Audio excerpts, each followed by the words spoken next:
To introduce myself, I am Chris. I have my own YouTube channel, but here I'm representing ESC Norway, which is a YouTube channel. And so we're here today with Katarsis from Lithuania, and maybe if you each want to introduce yourselves. Yeah, I'm Jokubas. I'm Lucas. I'm Alanas. And Katarsis will be representing Lithuania with the song Talvakis. And so I would like to start off by asking you about the song itself. It's especially when you performed it in the Lithuanian selection, it seemed like a very, as a non-Lithuanian speaker, dystopian kind of future vibe.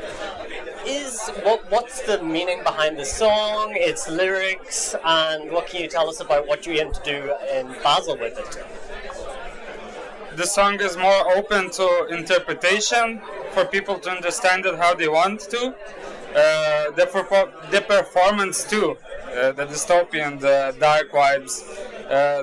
I hope as an artist that the listener can feel something from the song. That's my intention. How they understand it, it's not my business. Yeah. Yeah, nothing to add really. I mean, the song is very abstract.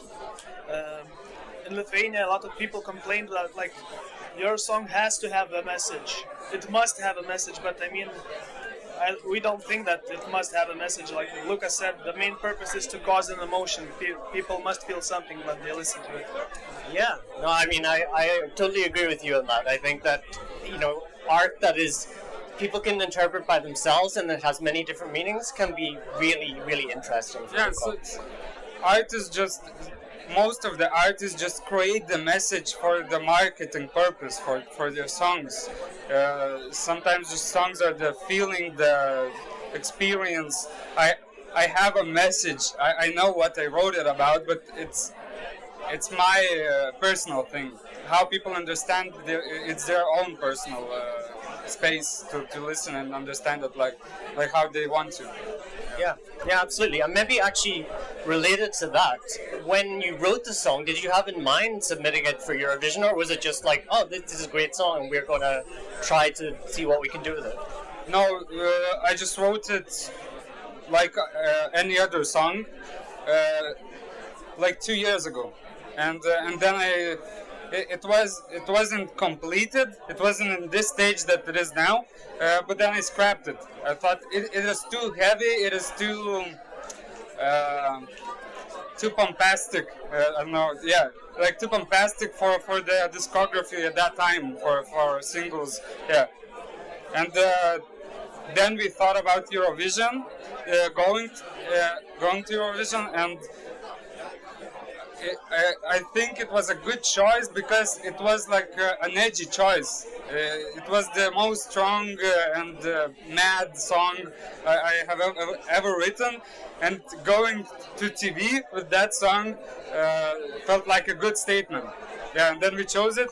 We didn't expect that kind of support. We didn't have like really too many expectations, At first, we kind of even looked. The whole thing of going to Eurovision, we kind of looked at it as a joke, but like when we went there and we realized that we can actually do an impressive performance here, so like it no longer became a joke, Yeah, we just went to make a complete piece of art, like a performance song and everything combined. So it looks good for us, it feels good for us. We just,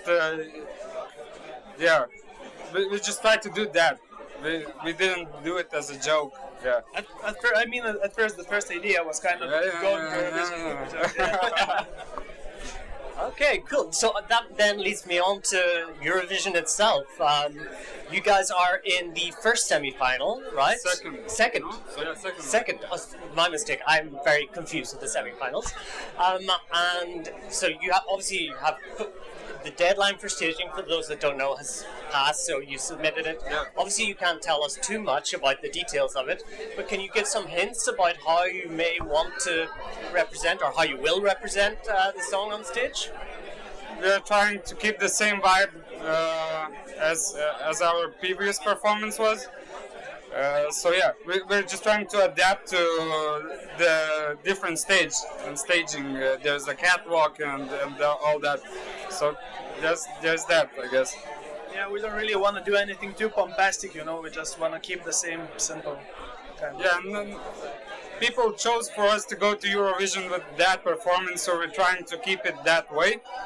Maybe just improve it in some ways that we didn't have time to make it into that performance. Yeah. That's super good. I mean, I think, like you say, when people, in your case, have a national final and they see something and they like it and they want it to represent, bringing that vision forward to the Eurovision stage makes sense, right?